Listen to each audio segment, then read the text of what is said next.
La nuit était tombée sur la petite ville, enveloppant la rue de son silence inhabituel.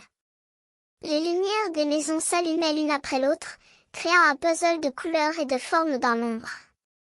Dans une de ces maisons, un appartement sombre et calme, un homme attendait anxieux la venue de quelqu'un. Il s'appelait Étienne, et il était perpétuellement occupé. Occupé à manger, occupé à travailler, occupé à tout. Mais ce soir, il devait rencontrer des personnes importantes. Des capitaines, qui venaient de loin pour discuter de choses graves. Étienne ouvrit la porte, et un air froid pénétra dans l'appartement. Il jeta un regard rapide sur la pièce, vérifiant que tout était en ordre. Ses amis, désolés, Blacker et les capitaines, allaient bientôt arriver. Il s'avança vers la table, où il avait déposé un plateau de biscuits et de café.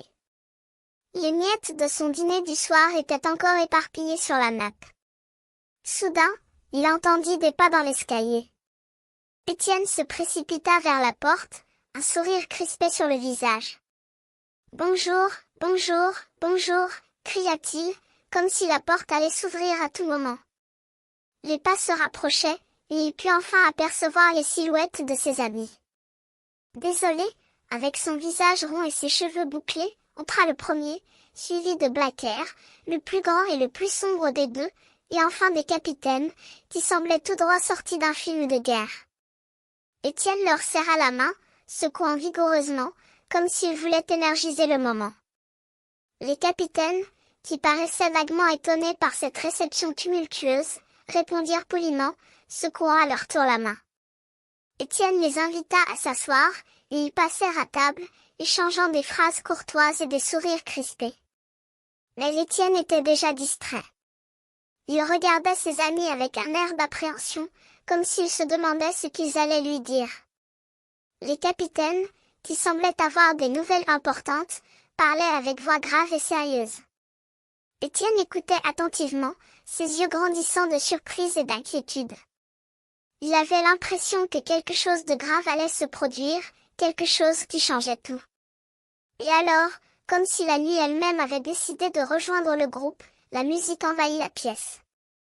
Étienne sursauta, comme si on lui avait tiré un coup de feu. Les capitaines s'arrêtèrent de parler, et les amis échangèrent des regards perplexes.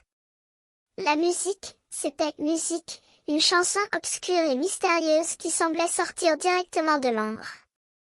Les secondes passèrent, et Étienne se sentit de plus en plus perdu. Les capitaines, qui semblaient avoir oublié leur objet de conversation, se mirent à danser, leurs pas saccadés et leurs regards étranges. Les amis, qui semblaient avoir perdu leur hésitation, se joignirent à eux, créant un spectacle bizarre et étrange. Étienne resta assis, trop étonné pour bouger.